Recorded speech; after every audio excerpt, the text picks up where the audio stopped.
These things we pray in your Son's name. Amen. Amen. Dwayne's thoughts there, because though this was a very integral part of the Jewish history and learning about how this affected them and their lives and how even yet they celebrate that, this account has a lot of things in it for us that we can apply to ourselves, and I hope as we go through it you'll see that as we build on it. Chapter 3 begins in saying, after these events. Well, these events that the writer is speaking about here was the coronation of Queen Esther, and then the information that Mordecai found out about an assassination attempt on Xerxes the king and passed that on to Esther, who passed it on to the king. And after an investigation found that to be true, and the culprits were arrested and executed. From verse 18 in chapter 2 down through verse 6 in Esther chapter 3 is a period of 5 years. Chapter 3 is going to take place in the 12th year of his reign, and we noticed back in chapter 18 or chapter 2 that was in the seventh year of his reign. So 5 years have passed, and I don't know where the time frame was when the assassination attempt was brought to light, and when Haman now has become elevated to a more prominent position, but that's the time frame. And from here to the end of chapter 9, the whole rest of the book up to chapter 9 is going to take place in this year. 1 year's time is how long this takes place, and then chapter 10 will look on further down past that. But that's a time frame that we're looking at here. And as I mentioned, Ahasuerus or Xerxes would promote Haman, who is being introduced to us here for the first time, and promoted him to a position over all the princes of the kingdom with an order from the king that the servants, especially those at the gate, are to bow down and pay homage to him. And we'll notice here in this first section that Mordecai will challenge that and refuse to do so. And we go on through the chapter, we'll see that Haman's rage is manifested to the point of a policy change within the kingdom, and convinces the king to adopt this policy change. And the rest of the book, again up through chapter 9, deals with this policy change and the after effects of that. So while we've gone through a lot of time and a lot of change in these two chapters, chapter 3 is going to slow things down, and we're going to look at something now that's building up, and how the changes will affect that. And if you're familiar at all with the Book of Esther, you know the end of the story, but it's interesting to go through the facts and see that. So I'd like to begin tonight, and I'm just going to read the first 6 verses of Esther chapter 3. After these events, King Ahasuerus promoted Haman, the son of Hammedatha the Agagite, and advanced him and established his authority over all the princes who were with him. All the king's servants who were at the king's gate bowed down and homaged Haman, for so the king had commanded concerning him. But Mordecai neither bowed down nor paid homage. And when the king's servants who were at the king's gate said to Mordecai, "Why do you transgress the king's command?" Now it was when they had spoken daily to him, and he would not listen to them, that they told Haman to see whether Mordecai's reason would stand. For he had told them that he was a Jew. And when Haman saw that Mordecai neither bowed down nor paid homage to him, Haman was filled with rage. But he disdained to lay hands on Mordecai, for they had told him who the people of Mordecai were. Therefore Haman sought to destroy all the Jews, the people of Mordecai, who were throughout the whole kingdom of Ahasuerus.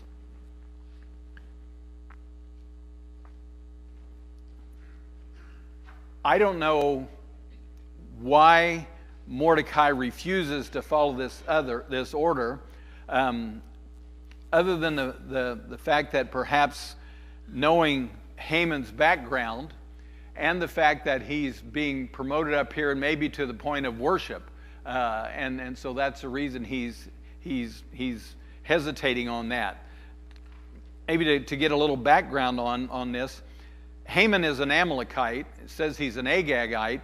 The Amalekites have been historic enemies of the Jews since the days of the wandering, when they first left Egypt. The Amalekites came out and fought against them, and from that time on, God had given instructions to destroy the Amalekites because they would not observe God and follow him and what they were doing against his people.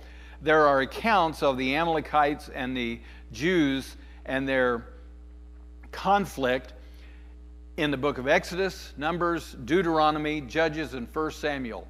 All through those books, you see these Amalekites fighting against the Jews, fighting against God. Even when God would help the Jews overcome them, they would still come back and fight against them. So that conflict is there continually. Alan?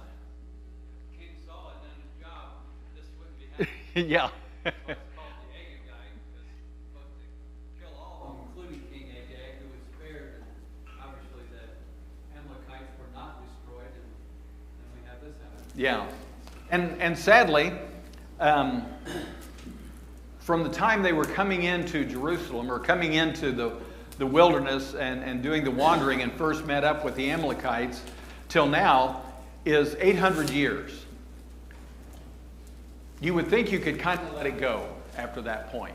And again, here, whether Mordecai refuses to pay homage to him because they were enemies of the Jews, and God had told them, you know, I want the Amalekites to destroy. I want you to have nothing to do with them, from generation to generation. And so that could be the reason, and maybe they've put Mordecai up on this point and praising him as a god, and Mordecai refuses to do so.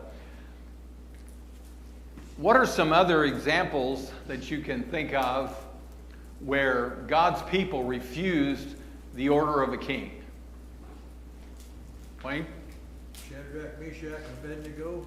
Okay. Fiery furnace. Yep. They certainly refused to do that, even when they were given a second opportunity by the king to take care of that. They still refused because they were not going to bow down. And you remember they said, you know, if God doesn't save us, we're still not going to bow down because this is no God. Artie? Certainly Daniel, in the same situation. He's been told to do something, and he refuses. And as we talked last week, he refused with a proposition on how to circumvent the problem, and they were able to do that. So we see those two examples where people disobeyed what the rule was, and God had approved of that. Do you think of any others? In Acts chapter 4, it wasn't the Roman government, but it was the religious leaders of the Jewish nation who confronted Peter and John about what they were preaching, but they fired back and said, "Let God decide." Yeah. So even against the Jewish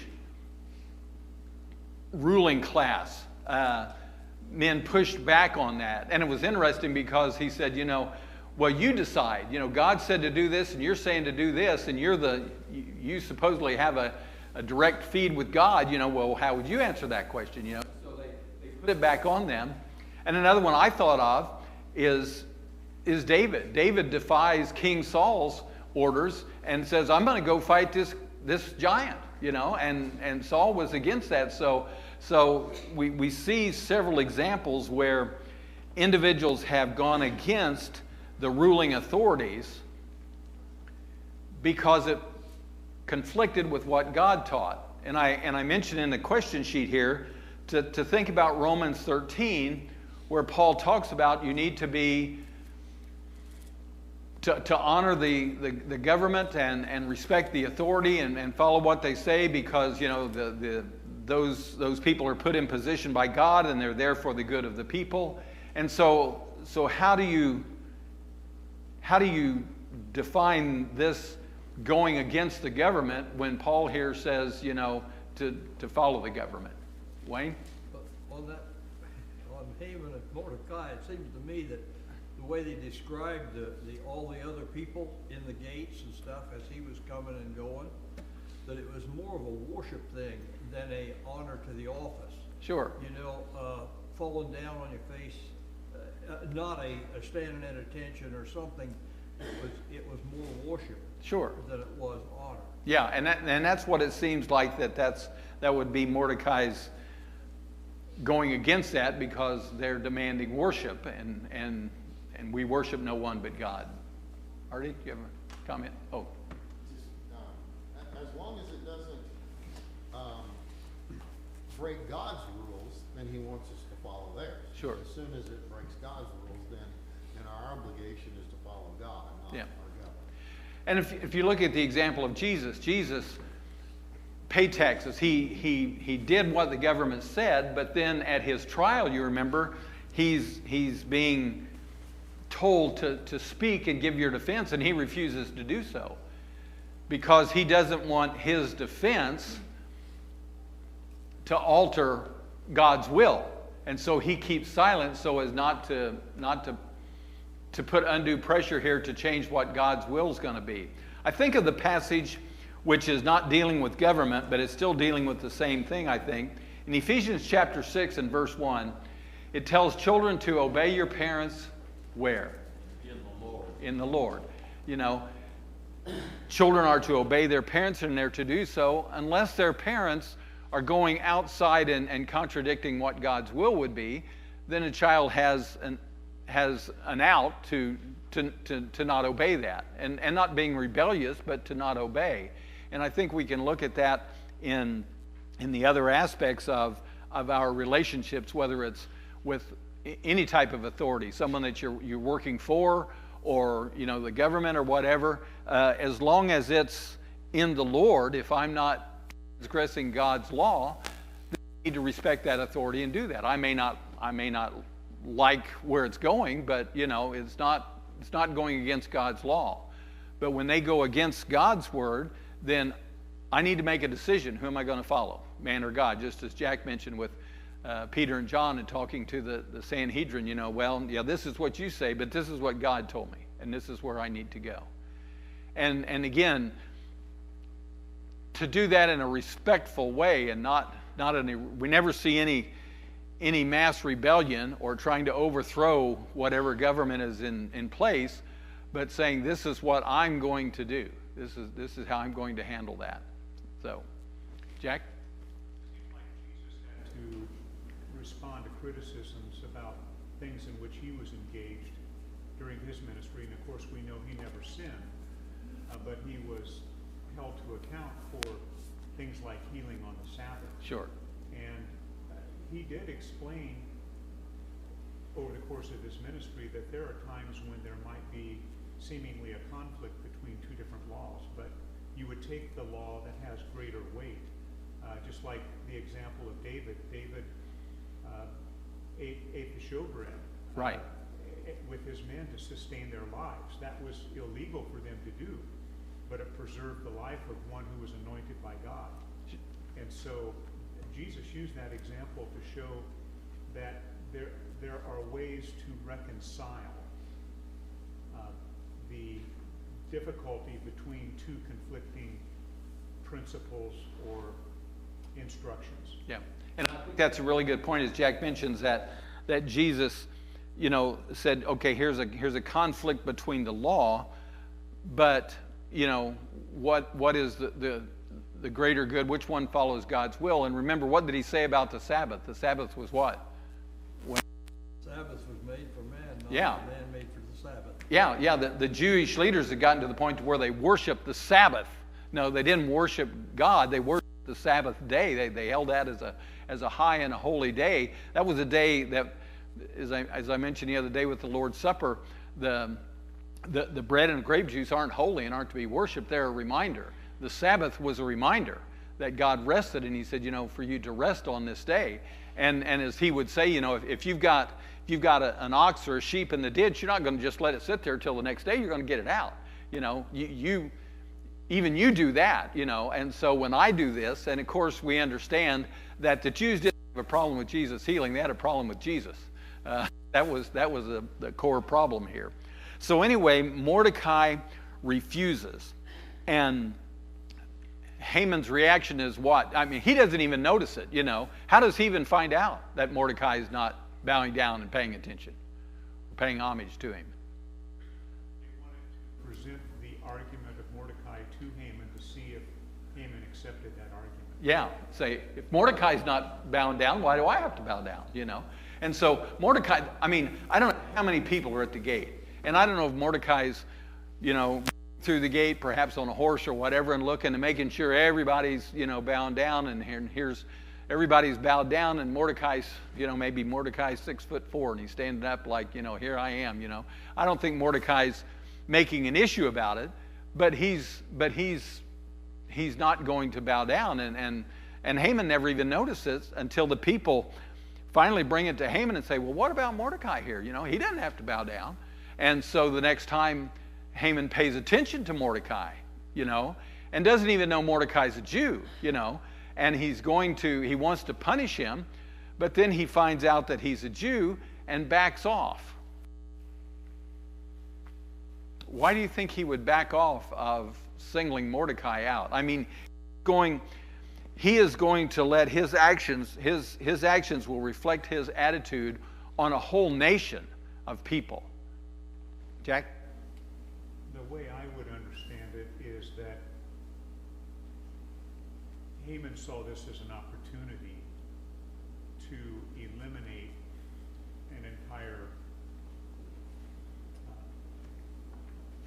ethnic group because of that historic and ancient hatred between two people. So this actually gave Haman an opportunity to eliminate, you know, a traditional enemy of the Amalekites. Yeah, and I think that's a key point here, and also, and I mentioned a passage to you that I couldn't find last week, and I said it's probably here in Esther, and I just overlooked it. In chapter 10, in verse 3, it said Mordecai sought the good of his people and was one who spoke for the welfare of the whole nation. I don't think that started when the king elevated him to that position. I think it was Mordecai's. That's Mordecai's position. Again, this is only a year. So that change hasn't come about in a year for Mordecai. That's the kind of man that Mordecai was. He has the support of the people. Why did the Jews not arrest Jesus in the temple when he was, you know, right out there in the open? Afraid of the people, you know. Same thing here, you know.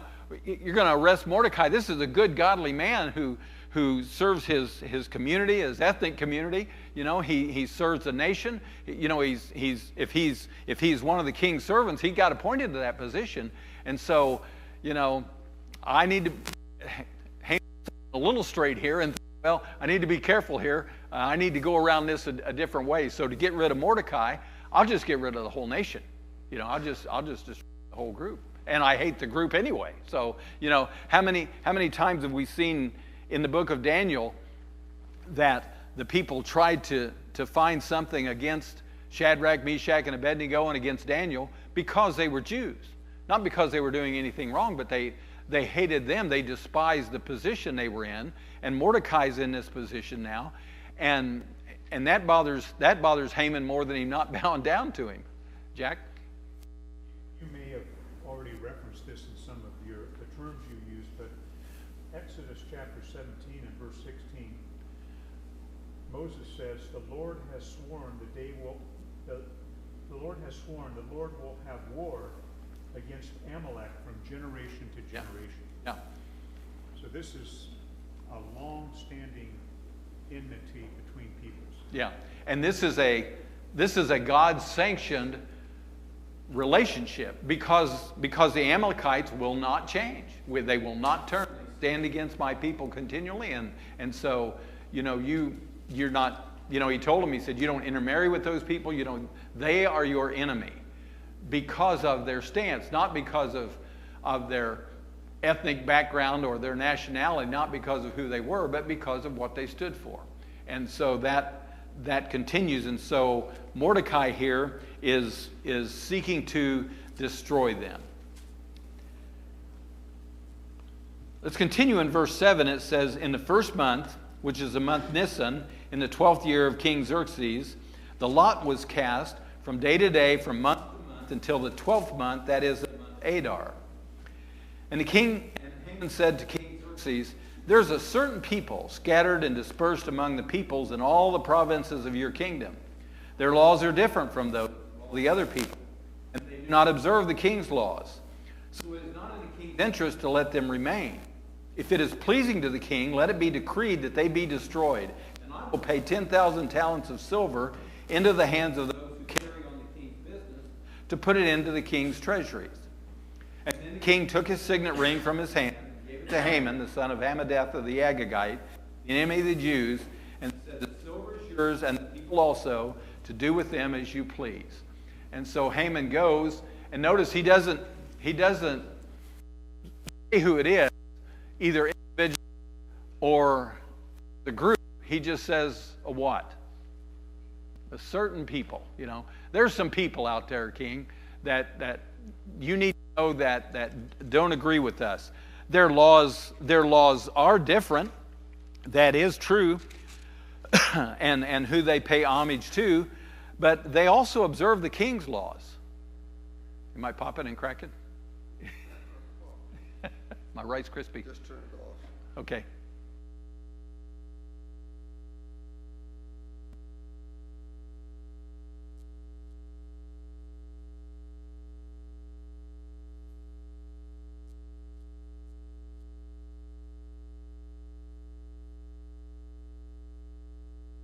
Haman would ask this of the king, and the king would give it to him. Why would you suppose the king would just give him carte blanche on this? Not ask any questions or anything. Tanya? I think it's because he actually trusted him. He had no reason not to trust him. So he apparently didn't have any reason not to trust him. So he didn't ask any questions and just agreed with what he was going to do. Yeah, I think that's part of it. Jack, go ahead. Well, he gave 3 reasons. One reason was that their laws were different, so they were differentiated in that sense, that they did not keep the king's laws, so that was a second strike against them, so to speak. And thirdly, that there was no profit in having them there in the first place, so there was no economic disadvantage of eliminating them. Right. And so this was ethnic cleansing, Yeah. if you will, and there was no, he presented it as no apparent loss to your empire if we do this, Yeah. and we get rid of people who don't abide by your law. Yeah, and they're scattered throughout the nation. You know, they're everywhere. They've infiltrated the whole nation, so it's not just like a little pocket over here that we don't have to worry too much about. They're everywhere, and so you know you need to know that. Phil? If you go back to the beginning of chapter 1, the guy loved riches. 10,000 talents of silver probably helped a lot. Yeah. Haman not only offers this, but offers to pay for the cost of this. Remember, they just in chapter 2 they had lost, between chapter 1 and chapter 2 they lost the battle to Greece, and they're in a continual conflict with Greece. That battle is a running conflict that's still going on. So their treasuries are being depleted because of that. And here's another conflict, you say, that we've got internally, and so Haman says, and Haman would have known, you know, the financial situation and things that were going on. He says, I'll cover the cost of this, you know. And I think also what Tanya said, think about Pharaoh and Joseph. In Exodus 41 and verse 44, Pharaoh says, though I am over all of Egypt, nothing will be done without Joseph's approval. Whatever he says, you do it. You don't have to come and ask me. He's calling the shots. When Nebuchadnezzar and Daniel in chapter 3 and 48, the same thing there. They trust Daniel implicitly to do whatever needs to be done because they've seen what his God does. and knows the power that he has behind him. And so this isn't the first time we see an emperor just give control to someone who's second in command and say, okay, sounds like you've got this under control. You know what's going on. You take care of this. You handle it. Kenneth? I see that God is with these, like, Daniel and Joseph, that they seem that, even though they didn't worship the God, but they seen God was with them. Sure. And so they respected them for the wisdom that they had. Sure, absolutely, and for how they were leading and the decisions they were making. And here again, I don't see where the king of Persia has any doubts about Haman doing what's best for the nation and what's best, for him.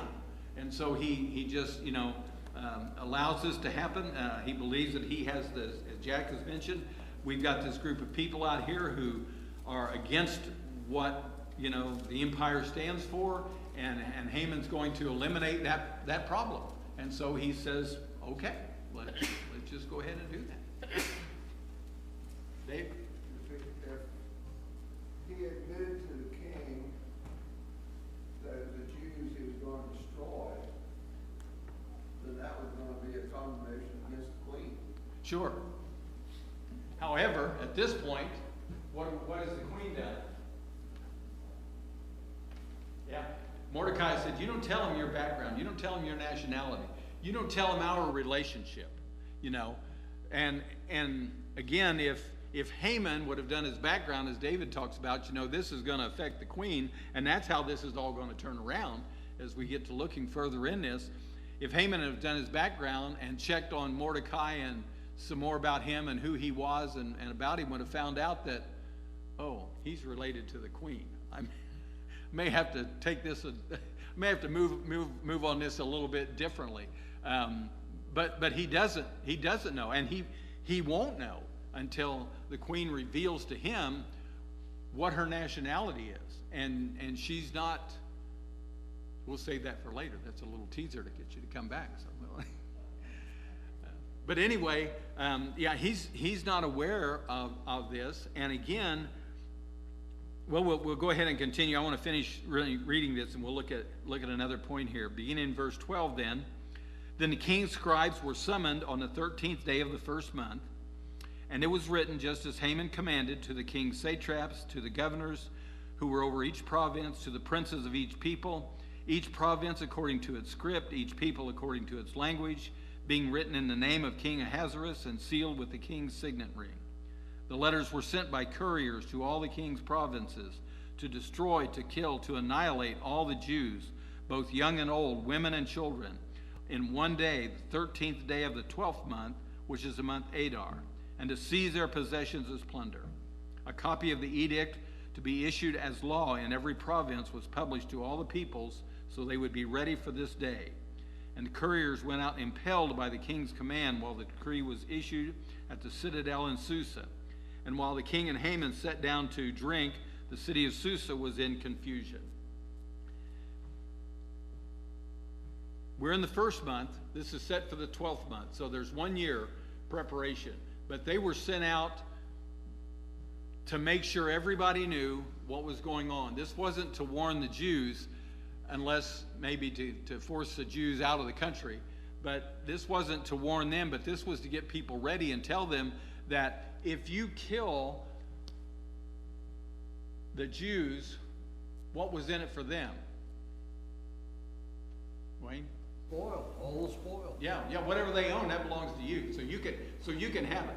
So he's not just going to use the army, he's using the people in the country to do this and say, if you do this, whatever they owned, it belongs to you, you can have it. And again, someone mentioned earlier the idea of greed.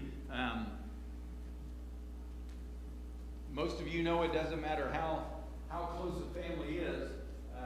When finances get involved, sometimes it just tears those families up. And so you see how people react to the fact of maybe expecting something that would help them out financially or gain them property or or whatever it may be. And so this decree is sent out.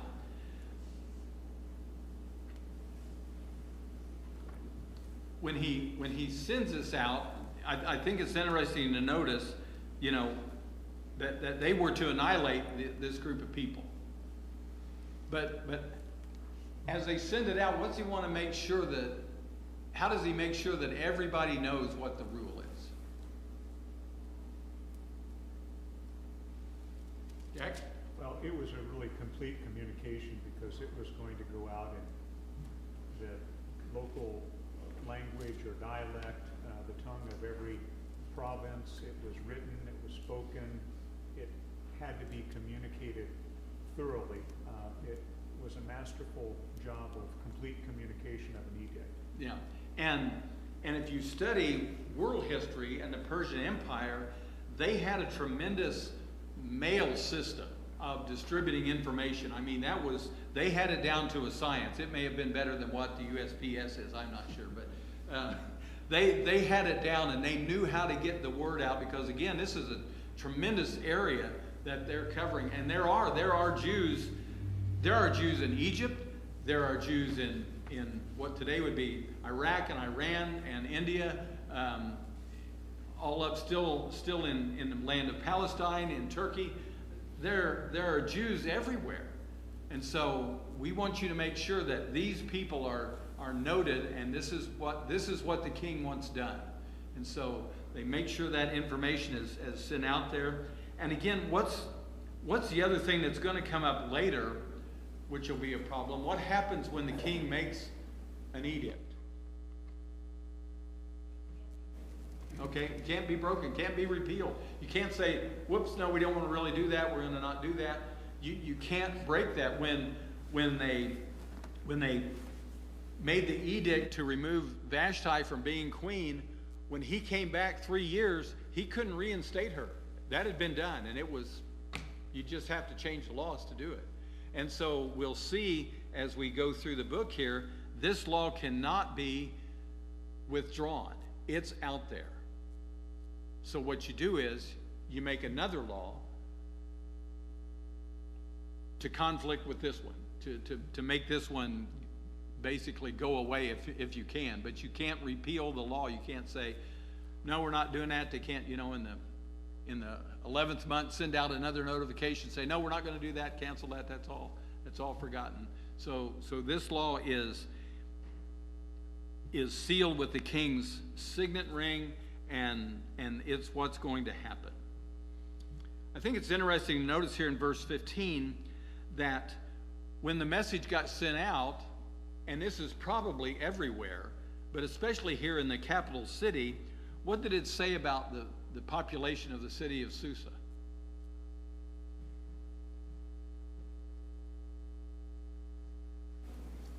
Confusion, bewilderment. Yeah. What is going on here? These people have lived here. These people have lived here for years and years. I mean, the 70 years that they were in captivity and were allowed to go back happened a long time ago. There are people back. The temple is the temple is being rebuilt, and that stuff has been going on. This is the second and third generation of Jews that have lived in our city, and now all of a sudden we're gonna eliminate them, and not only because they've been there so long, but what else about them that was probably evident, Wayne? Where the Jews were in the cities where they were, they prospered. The cities prospered, they themselves prospered, and we know from the Samaritan race and stuff that there was intermarriage, so you might be your uncle or your aunt, and they also, a lot of the businesses and stuff. So it would be a confusing mess. Yeah. I can't imagine that things were any different then than they are now in Hitler's Germany. A lot of the Jews were what? As far as within the communities. Merchants, business owners. They owned stuff. They ran things, and Hitler's going to annihilate anyone non-Aryan and marking the Jewish nation, because again, we're going to take all that stuff. You still read today where there are still artifacts of tremendous value, artworks and things that the German military, the German government took away from those people that they got rid of. That's what's going to happen here. And you think about today, you think about the Jewish community in any large city. They're very prosperous, and they're business people, and they've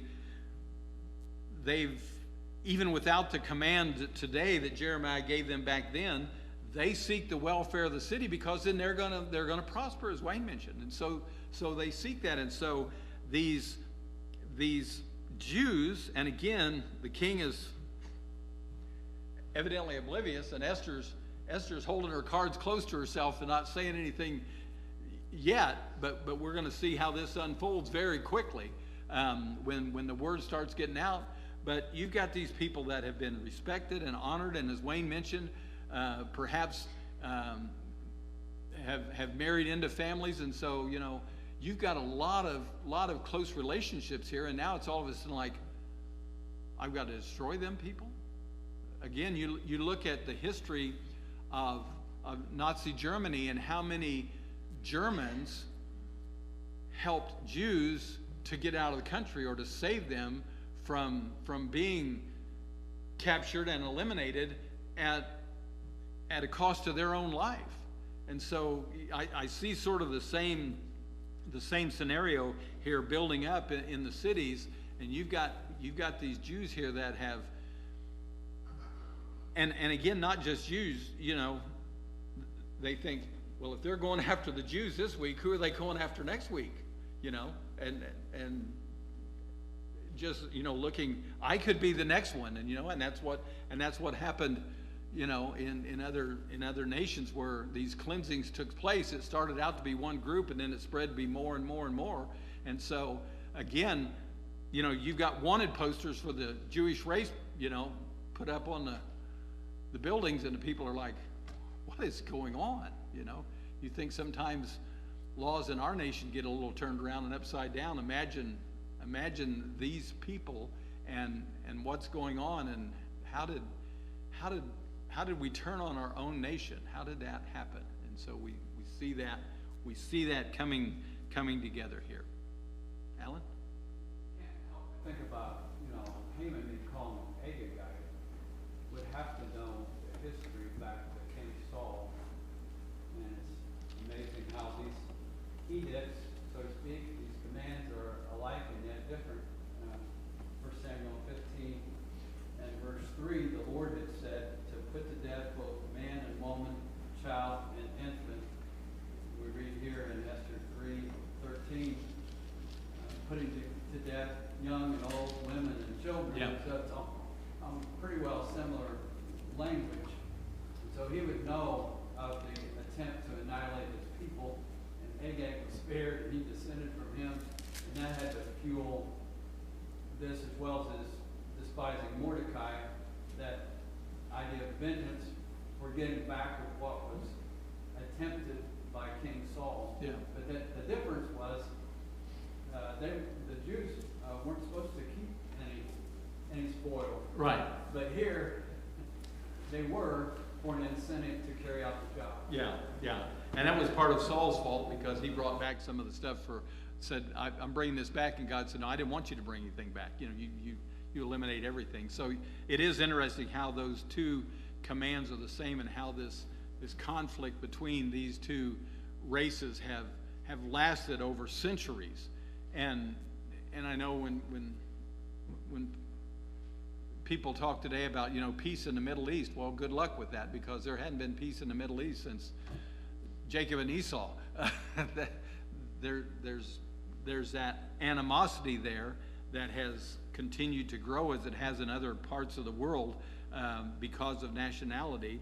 And again, here, Haman is the one or Mordecai is the one who has disgraced Haman, but he's going to destroy a nation because of that, because he's part of that nation. And so I think even when we look at ourselves sometimes, there are those who claim to be Christians and maybe even are Christians, and so the whole Christian community is brought under fire because of this one person's actions over here, right or wrong, you know. And so when we think about this today, there are times when, and even today in our nation, the Christian community is brought into the spotlight and under fire because of their beliefs and because of how we teach and the things. Are we trying to overthrow the government? Not at all. You know, in several foreign countries, you know, they want to run out those who would teach Christianity because they say they're here to overthrow the government. That's the farthest thing from what they want to do, you know. And so lack of understanding, ignorance causes these issues. And I'm over time. So anyway, thank you. Next week we continue on.